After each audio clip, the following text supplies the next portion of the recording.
자, 또 여기서 컨비네이션을 취하기 위해서 네. 한 분 더 모셔서 이야기를 좀 더 섞어보도록 하겠습니다. 하이투자증권 투자솔루션팀 이동근 차장도 합류하셨습니다. 어서 오십시오. 자, 이렇게 데뷔하라 전에 자, 오늘 제가 던져드리는 하나의 키워드 일발장전이라고 해야 될까요? 이 맥 빠진다고 하는 표현이 좀 맞는 것 같은데 사실 어제 그 장 마감 이후에 정세균 국무총리가 지하 고속도로 개발 발언을 하셨어요.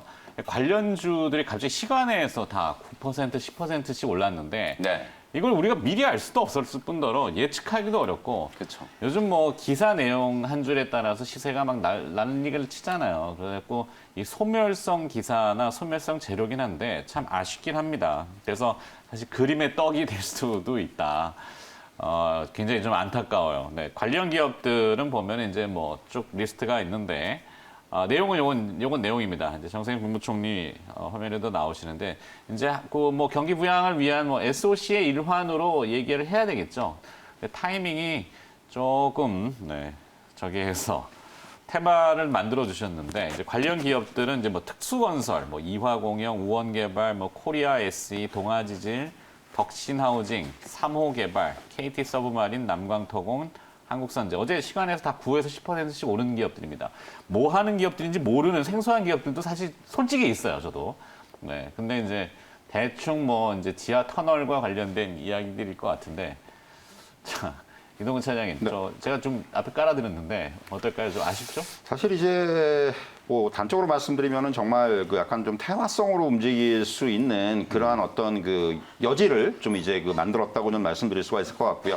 어제 사실 이게 이제 어제가 도로의 날이었어요. 이게 이제 경부고속도로 도로의 날이었어요? 그렇습니다. 경부고속도로 이제 50주년 됐다 그러는데 이제 경부고속도로 개통이 를 기념해서 만든 게 도로의 날인데 그 50주년 기념 있군요. 그렇습니다. 처음 그 들었네요. 기념식에서 이제 그 축사한 거예요, 사실은. 네. 그렇기 때문에 근데 이제 어디에서 어디 구간이라는 건 전혀, 그러니까 이게 지금 무슨 얘기냐면은 사실 그냥 화두를 던진 겁니다. 뭔가 구체적인 건 아무것도 없어요. 무슨 얘기냐면은 사실 이런 지하고속도로, 지하터널 이런 것들은 지난 그 총선 과정에서도 공약상으로 이 얘기를 한 그 지금 이제 뭐 의원이 되셨거나 아니면은 의원이 못 되셨거나 이런 후보자들이 굉장히 많았습니다. 신공항 같은 것도. 뭐 그런 거 비슷한 이제 뭐 맥락인데 사실은 지하터널, 뭐 지하고속도로 사실 이게 지하고속도로 얘기가 왜 계속 나오냐면은 이제 뭐 새로 이제 그 착공되는 고속도로들을 보면은 이제 민원 사항들이 발생하는 이유들이 뭐 이제 국무총리도 얘기했지만은 녹지 공간에 대한 부분들 그리고 이제 소음에 대한 부분들 뭐 이런 것들 그렇죠. 이제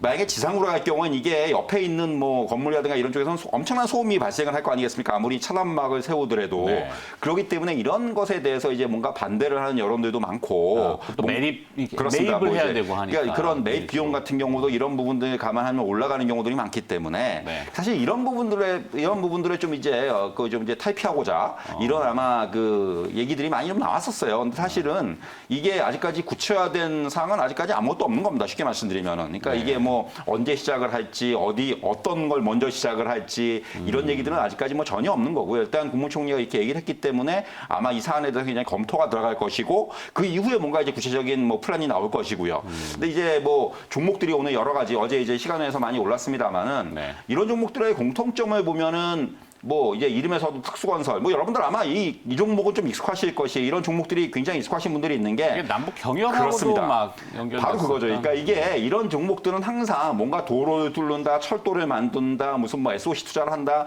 이런 얘기가 나올 때마다 단골로 오르내리는 이러한 종목들입니다. 이유는 뭐냐면은 이런 그 종목들의 공통점은 뭔가 뭐 아파트를 짓는다거나 이런 쪽의 건설이 아니고 말 그대로 약간 좀 특수한 분야. 그래서 이름이 특수건설인지는 모르겠는데 어쨌든 간에 이렇게 뭐 도로라든가 터널이라든가 뭐 교량이라든가 이런 쪽에 좀 기술이 좀 특화돼 있는 이런 기업들이 대부분을 차지하고 있죠. 뭐 KT 서브마린도 마찬가지. KT 서브마린 같은 경우도 이제 이름에서도 나타나지만은 이게 뭐 이제 과거에 그런 기술들 뭐 이제 그 해저 터널 이런 기술들을 갖고 있고 그렇기 때문에 사실 이런 종목들이 항상 이렇게 뭔가 도로와 관련된 이슈들 그리고 이제 뭐 고속도로라든가 또 이제 뭐 SOC 기반 사업이라든가 이런 것과 관련되어 있는 이슈들이 나올 때마다 회자가 되는 이런 종목들이라고 할 수가 있습니다. 그래서 사실 어제도 이제 이런 얘기가 나오자마자 아마 시간에서 부지런히 이런 종목들이 뭔가 하고 찾아봤을 것이고 네. 그쪽으로 수급이 몰렸을 것이고요. 아마 이런 흐름들이 저는 어느 정도까지는 연결이 될 수 있을 거라고 생각을 해요. 일단 어제 시간에서 많이 올랐고 그리고 이런 그 어제 장에 반영이 안 됐기 때문에 본장에 반영이 안 됐기 때문에 오늘 정도까지는 아마도 좀 시세에는 반영되지 않겠는가. 다만 네. 앞에서 말씀드린 대로 아직까지 구체성이 없다는 겁니다. 그렇기 때문에 일단은 단기적인 이슈로 휘발될 가능성이 있어요. 하지만 향후에 이제 뭔가 플랜이 나올 것이고 뭔가 진행 과정이 나오면은 다시 한번 계속해서 여러 번 부각이 되는 이러한 아마 흐름들이 나오지 않겠는가라는 네. 조심스러운 한번 예측을 한번 해봅니다. 그렇다면 이제 우리의 궁금증은 저거죠. 이걸 지금 따라 붙을 것인가? 네. 단순히 이제 지하 고속도로나 아니면 뭐 SOC의 일환인지 아니면 지금 때마침 또 비건 대표가 방한을 했단 말이죠. 오늘 이제 대북 메시지를 주목하게 되는데 이거와 연관을 지어가지고 남북 경협 이렇게 묻어갈 것인지 시장이 어떻게 메이킹을 할까? 우리가 상상력의 나래를 좀 펼쳐야 되는데 차장님이 뭐 잘 정리를 해주신 것 같은데요. 네. 사실은 이제 이런 종목들이 실제로 이제 차트를 보면서 제가 조금 말씀을 좀 그럴까요? 드려보면은 기술적으로, 예. 네. 특수건설이나 이화공영 그다음에 뭐 남강토건 이런 기업들을 여러분들이 다들 이제 좀 잘 아실 거예요. 지금 보시는 것처럼 지난 이제 4월 총선 때 주가가 급등을 하면서 고점을 좀 만들었던 이런 흐름이거든요. 지금은 이제 의원이 되신 이제 이제 이낙연 총리께서 사실 GTX라든지 또 종로를 연결하는 뭐 지하철을 또 뚫겠다 이런 공약들을 하셨기 때문에 그 총리와 관련된 정책 수혜주로 어떻게 보면 좀 부각이 됐었던 기업들이에요. 그게 특수건설, 뭐 또 이화공영, 뭐 남강토건, 뭐 이런 기업들이었다라고 보시면 되고요. 저는 사실 이제 어저께 이제 그 정세균 총리의 이제 그 기념사 기사를 제가 좀 찾아보니까 이런 말씀이더라고요. 이제 뉘앙스는 앞으로 이제 우리가 경부고속도로를 이제 만든 지 50년이 됐고 그동안에 우리 대한민국이 경부고속도로 덕분에 이제 비약적인 발전을 했다. 그리고 앞으로 50년을 준비하는 과정에서는 친환경 도로, 환경과 또 연관된 또 도로 개발 사업이 필요하지 않겠는가 이런 미래의 아주 거창한 이제 비전을 말씀하시면서 지하 고속도로 개통에 대한 부분들을 화두로 좀 던지신 것 같거든요. 그래서 어제 이제 시간의 시장에서 이제 그런 부분들이 좀 반영이 됐고 또 말씀해 주신 것처럼 이제 남북 경협주들 철도 도로를 연결하는 이 남북 고속도로의 이제 원대한 꿈 우리가 이제 유라시아 대륙을 관통하는 이 철도를 연결하는 이 원대한 꿈을 이루기 위해서는 남과 북의 이 중간 과정에 있는 아주 험난한 산을 뚫어야 되는 그런 과정이 있잖아요. 그래서 이제 이런 과정에서 필요한 이제 굴착을 한다거나 지하 터널을 뚫는다거나 이제 기계 시공을 한다거나 이런 것과 이제 관련된 기업들이 오히려 남북 경협 수혜주로도 좀 부각이 됐었죠. 그런 대표적인 기업들이 바로 이화공영, 특수건설, 뭐 남강토건, 동아지질 이런 기업들이었거든요. 근데 사실상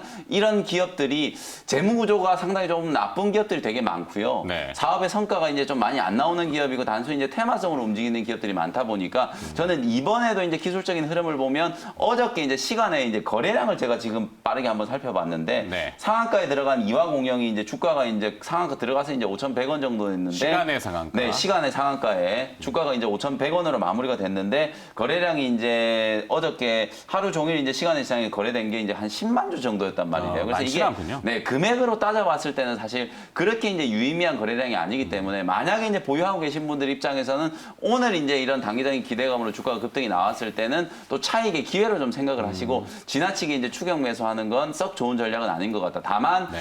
이렇게 이제 생각을 할 수 있겠죠. 방금 지금 자막에 나오고 있는 것처럼 여러 가지 이제 모멘텀이 지금 덧붙여져 있잖아요. 남북 경협 수혜주로도 부각이 될 수 있고 또 SOC 정부에서는 안 하겠다라고 하지만 저는 이 안 하겠다라는 얘기를 믿을 수가 없어요. 어쨌든 경기를 살리기 위해서는 이 SOC 투자가 없을 수가 없기 때문에 GTX라든지 뭐 지하 고속도로라든지 이런 모멘텀은 분명히 좀 풍부하거든요. 그리고 요즘에 이제 주택과 관련해서도 아파트 공급에 대한 얘기들도 많이 나오고 있기 때문에 그런 부분들을 이제 전반적으로 또 포함을 한다면 아주 장기적으로 봤을 때는 이 테마는 계속해서 좀 반복될 수 있을 만한 그런 테마가 될 수는 있거든요. 그러니까 일단은 트레이딩 관점으로 단기 고점 부근에서 차익 실현을 하되 조정을 이용해서는 또 충분히 한번 접근을 해놨다가 또 이런 새로운 모멘텀이 부각됐을 때 시세를 좀 낼 때 또 차익을 챙길 수 있는 그런 전략이 좀 좋지 않겠는가 이렇게 말씀을 좀 드려보겠습니다. 네.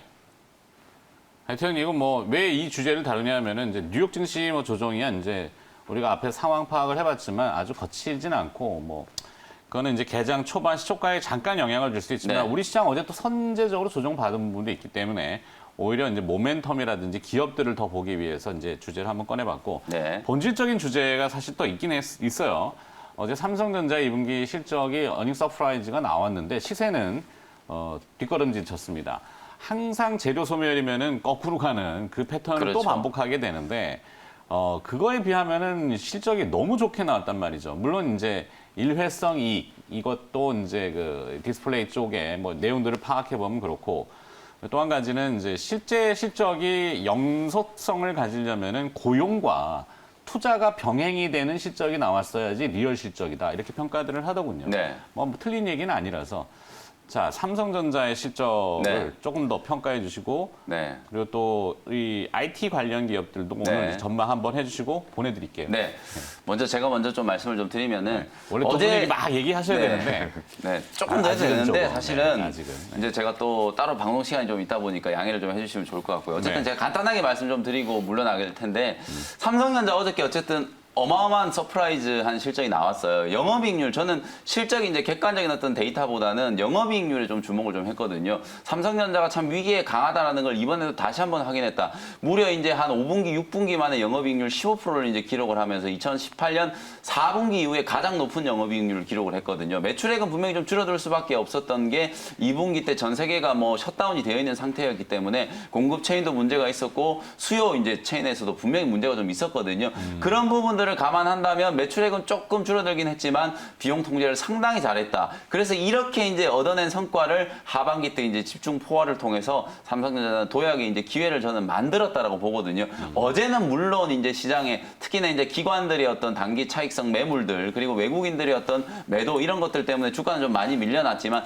하반기 때 저는 반도체 업황 결코 나쁘지 않다라고 보거든요. 서버 디램은 조금 위축된다라는 말들이 좀 많이 나오고 있긴 하지만 어쨌든 서버 디램은 그것 때문에 삼성전자가 작년에 신고가를 친 거거든요. 많이 해먹었거든요. 소위 말하면. 그래서 이제 하반기 때는 결국 4차 산업과 관련된 이제 새로운 수요, SSD에 대한 수요라든지 그리고 4차 산업 5G라든지 이런 부분들과 또 수요가 팽창할 수 있는 부분들이 분명히 좀 있기 때문에 저는 메모리 반도체 수요 크게 나쁘지 않을 거라고 보거든요. 이런 부분들을 감안한다면 하반기에 실적이 한 9조 원대 이상은 충분히 가능할 거다. 그렇다면 중소형 IT 종목들 어제 삼성전자의 주가가 빠져버리니까 최근에 잘 나가던 중소형 IT 종목들도 일제히 같이 이제 차익 실현 매물들 특히 기관에서 이제 차익 매물들을 많이 좀 내놨는데 조정을 이용해서 저는 충분히 또 담아볼 수 있는 그런 가치가 있는 종목들이 많이 있다. 하반기 때 저는 IT 업황 충분히 좀 기대된다라고 좀 정리를 좀 해드리면서 삼성전자의 어닝 서프라이즈 우리 시장에 충분히 이제 모멘텀이 좀 될 수 있다. 이렇게 좀 말씀을 드리고요. 네. 오후 4시에 또 공개 방송에서 좀 더 자세한 말씀 드리기로 하고 저는 이만 좀 물러나도록 하겠습니다. 네. 네. 자, 실시간으로 이제 시청하시는 유튜브 시청자 개미님께서 너무 김영민 매니저 뭐라 하지 말라고 네. 저한테 좀 끌어주셔서 조용히 보내드리겠습니다. 네, 네. 이동 차장님과 다시 얘기 나눠야 되니까. 네. 자, MBN 골드의 김영민 매니저였습니다. 고맙습니다. 감사합니다.